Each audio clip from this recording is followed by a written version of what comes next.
The boundaries of fact reach farther than the boundaries of romance. And even when the last of the principles of any action have died, it cannot surely be said that any human event has ended in the sense that a story ends. If our hero tonight was Captain Bligh, then our story concludes with the fulfillment of his promise.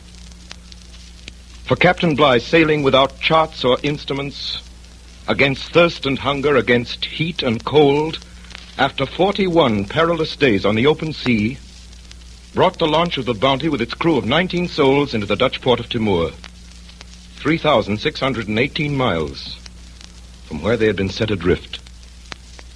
He kept his word, returned to England, brought 7 of the mutineers to trial and saw them convicted to treason and condemned to death.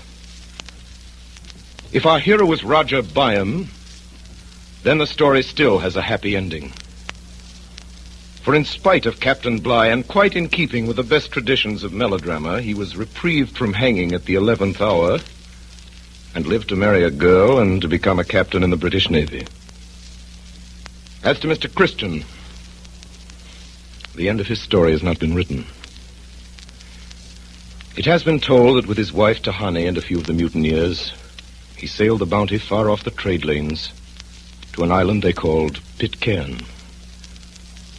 They may not have lived happily ever after, but for almost 150 years their descendants have continued in existence, free from the bondage and misery against which Fletcher Christian rebelled.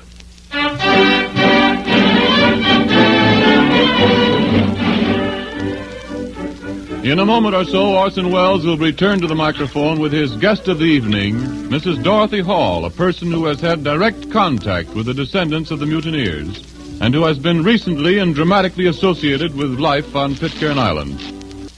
And now, Orson Welles. Ladies and gentlemen, the last, or at least the latest chapter in the strange story of the mutiny on the Bounty, we're going to tell you tonight, before this broadcast is over.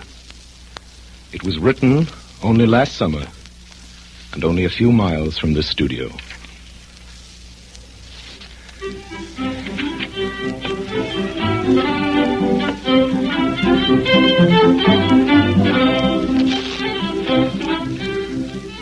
Hack is a taxicab. It is also what you call a writer if you're mad at him. Quack is what Donald Duck says, and what you should never call a doctor. Ham is the most distinguished reference you can make to an amateur radio operator. But there are 2 kinds of hams, and smile when you call a radio actor a ham. Say ham to Mrs. Dorothy Hall, however, and she'll just smile. I'd like to make this quite clear before I go on.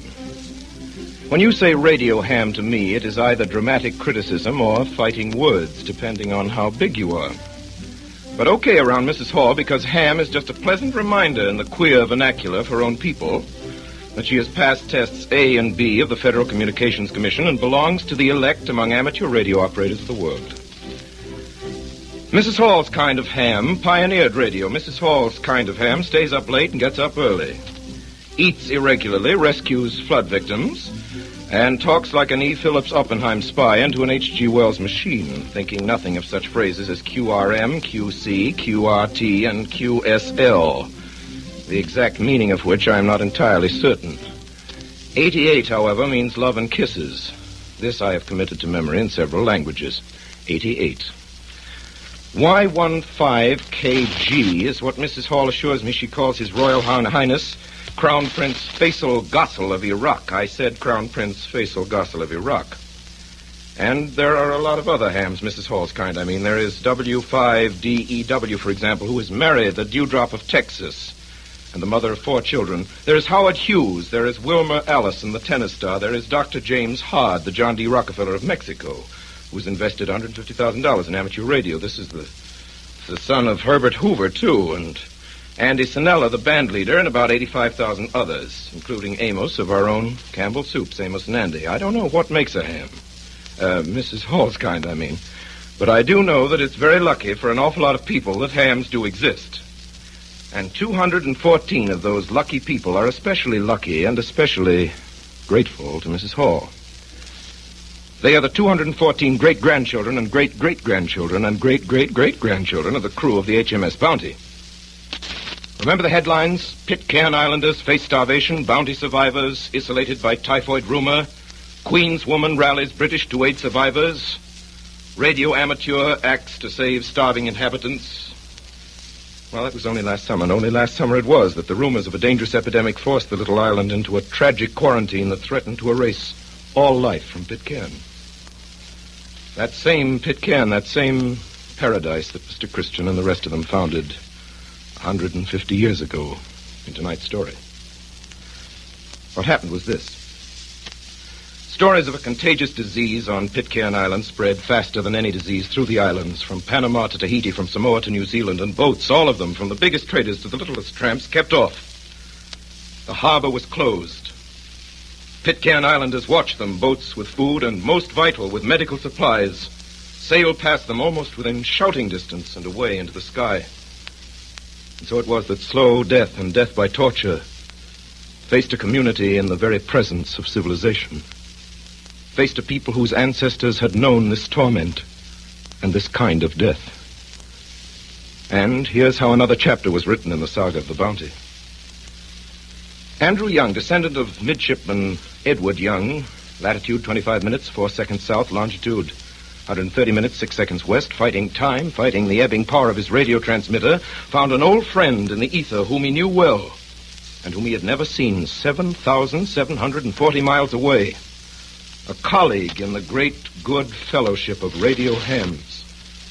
Found and gave the word to Mrs. Dorothy Hall, 18618 Williamson Avenue, Springfield Gardens, Queens, Long Island, New York. And here she is. Mrs. Dorothy Hall, who picked up the message and gave it to the world. I'd like you to meet Mrs. Hall. Good evening, ladies and gentlemen. Mrs. Hall, will you please read the entry which you made in your log on July 19th of last year? Certainly, Mr. Wells. Here it is. 4:38 a.m. While in contact with VR-6AY, he requested that I contact the British Consul that no ships had stopped for trading since May 25th, and they needed food and medical supplies. Mrs. Hall, when did help finally reach the islanders? Just 9 days after I received the message. They must be tremendously grateful for what you've done for them. Well, they're very nice people. I think you're understating the situation, Mrs. Hall. I must tell you that since Mrs. Hall rescued Pitcairn Island, I found out from other sources she's become what amounts to its unofficial consul general, purchasing agent, advisor, and guardian angel. Well, Mr. Wells, that's quite a title. Tell us, Mrs. Hall, what do you think is the outlook for the islanders? I'm afraid not so very encouraging. They are entirely cut off from regular professional medical attention, whereas they recovered from this epidemic, which incidentally has never been diagnosed. It is more than possible, particularly with the threat of cholera, that someday a ship will pull into the harbor and find no one alive. Mrs. Hall, certainly something should be done about this. The people at Pitcairn Island need a doctor. They need someone to tell them what they've got when they're sick and someone to cure them when they've got it. They need at least the simplest medical supplies. I don't know what can be done, but maybe somebody, somewhere, who's listening to this will know the answer. Let's hope so. And now, before wishing you good night, Mrs. Hall, and thanking you for visiting us at the Campbell Playhouse, I'd like our listeners to hear what I found in your log when I visited your home the other day. It's your most recent entry regarding the island. It's just a sentence, but I think it's very eloquent. It's from the Chief Magistrate of Pitcairn Island to Mrs. Dorothy Hall. Quote, "You do what is for our good. It's okay with me." Signed, Richard Edward Christian.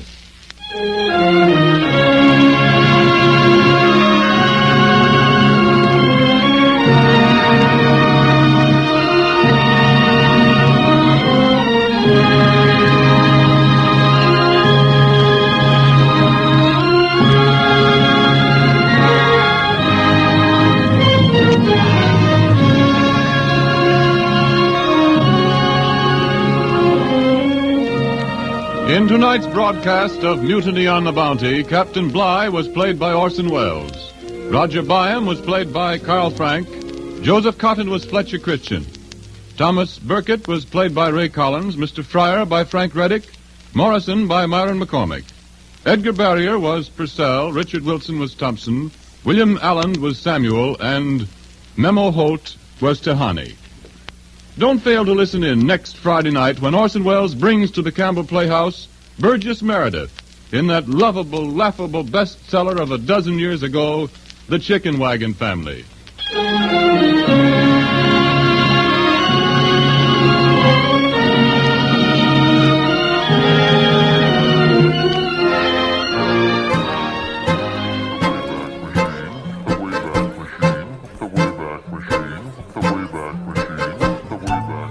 Thanks for listening.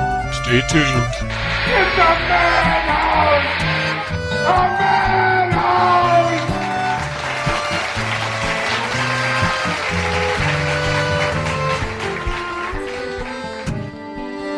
Candle dipping, weaving, and crude methods of manufacturing necessities are things of the past.